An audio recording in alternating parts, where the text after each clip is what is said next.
नमस्कार। Welcome to online classes of Adarsh Shikshan Sansthan. पिछले video में हमने third chapter glimpses of the past complete किया था। इस वीडियो में fourth chapter Bipin Chaudharys lapse of memory start करेंगे। जैसा कि टाइटल से ही पता चल रहा है, इसमें बिपिन चौधरी नामक एक व्यक्ति हैं, उसकी मेमोरी से संबंधित बातचीत की गई है, बातचीत बताई गई है। पाठ की कहानी कुछ मुख्य किरदार जिनमें बिपिन चौधरी, परिमल घोष, चुन्नीलाल आदि हैं, उनके इर्द गिर्द घूमती हैं और कुछ लोग बिपिन चौधरी को ये एहसास करवाने का प्रयास करते हैं कि भाई उनकी याददाश्त है वो कमज़ोर हो रही है। क्या वाकई में उनकी याददाश्त कमज़ोर हो रही है या कोई उनको फूल बनाने का प्रयास कर रहा है, यही हम इस पार्ट में पढ़ेंगे। Let's begin. Bipin Chaudharys lapse of memory.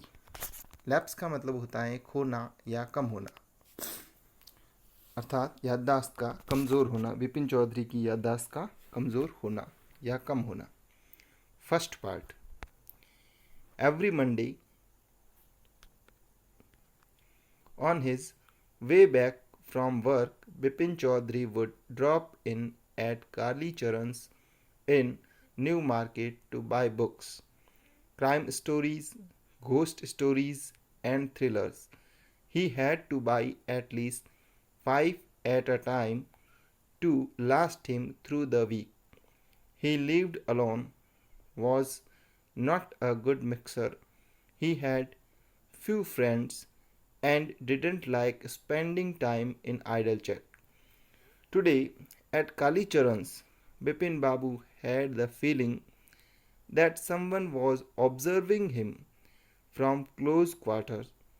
He turned round and found himself looking at a round-faced, meek-looking man who now broke into a smile.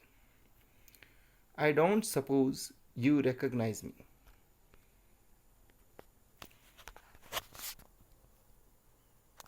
Every Monday, on his way back from work, Bipin Chaudhary would drop in at Kali Charan's in New Market to buy books. प्रत्येक सोमवार को काम से वापस आते हुए बिपिन चौधरी काली चरण की दुकान पर, जो कि न्यू मार्केट में है, वहाँ पर किताबें खरीदने के लिए रुकते थे।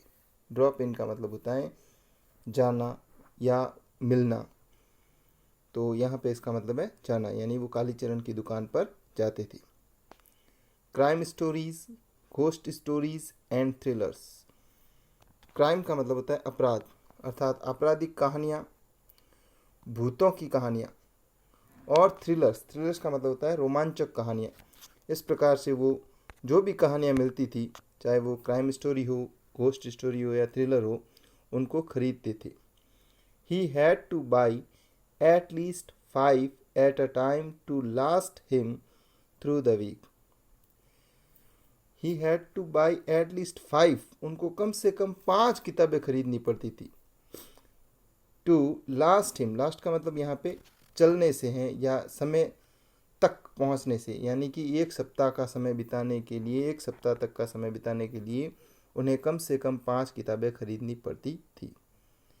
उसका कारण ये था, he lived alone, was not a good mixer, had few friends.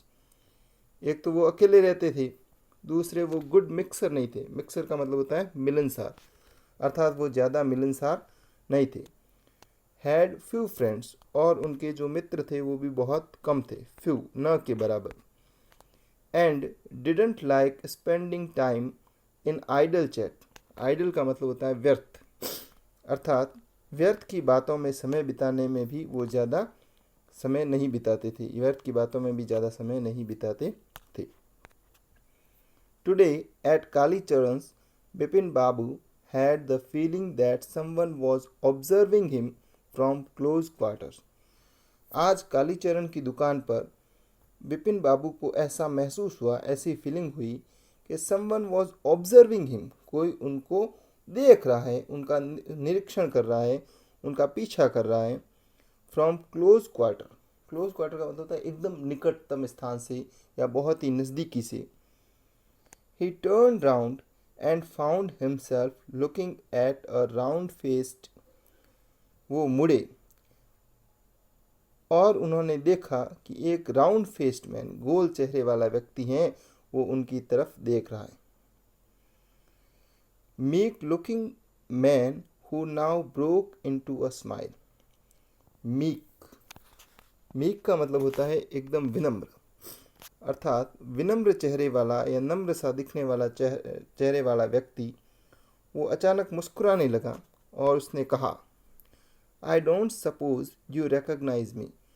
मुझे नहीं लगता या मैं ऐसा नहीं मानता हूँ कि आपने मुझे पहचाना। यानी उस जो अनजान व्यक्ति विपिन बाबू का पीछा कर रहा था, उसने मुस्कुराते हुए कहा कि मुझे ऐसा नहीं लग रहा है कि आपने मुझे पहचाना।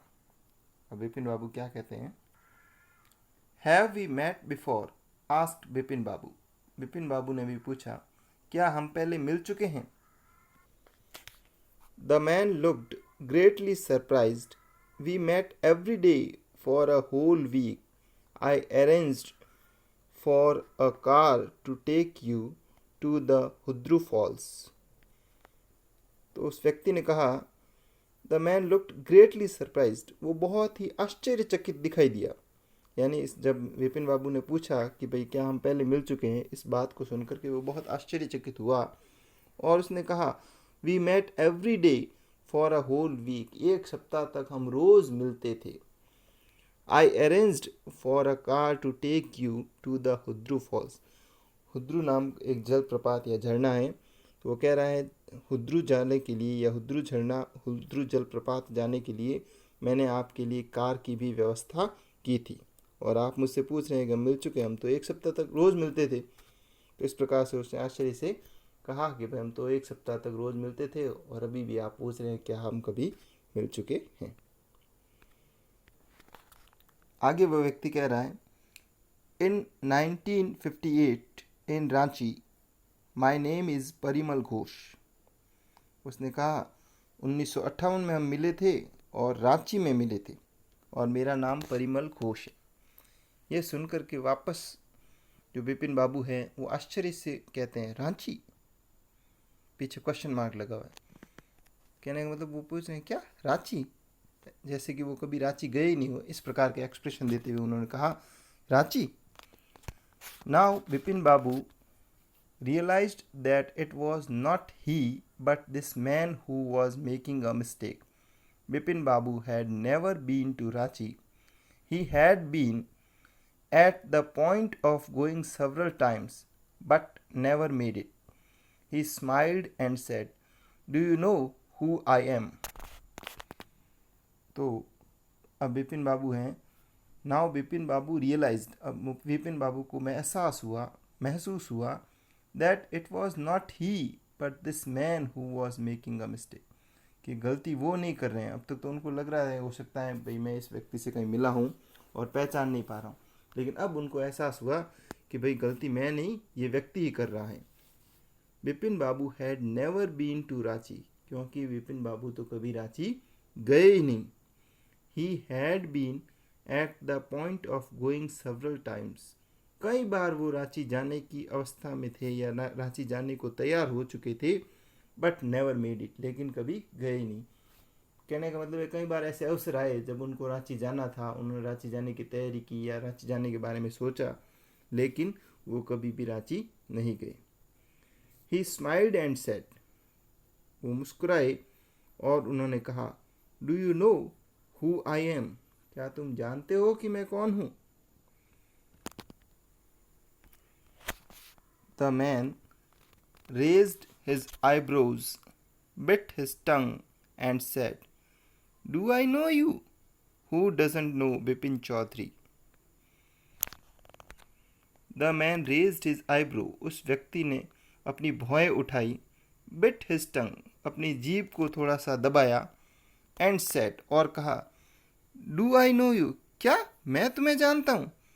Who doesn't know Bipin Chaudhary? अरे बिपिन चौधरी को कौन नहीं जानता, मतलब आप तो इतने फेमस हो, बिपिन चौधरी को हर कोई जानता है और आप मुझसे पूछ रहे हो क्या मैं बिपिन चौधरी को जानता हूँ।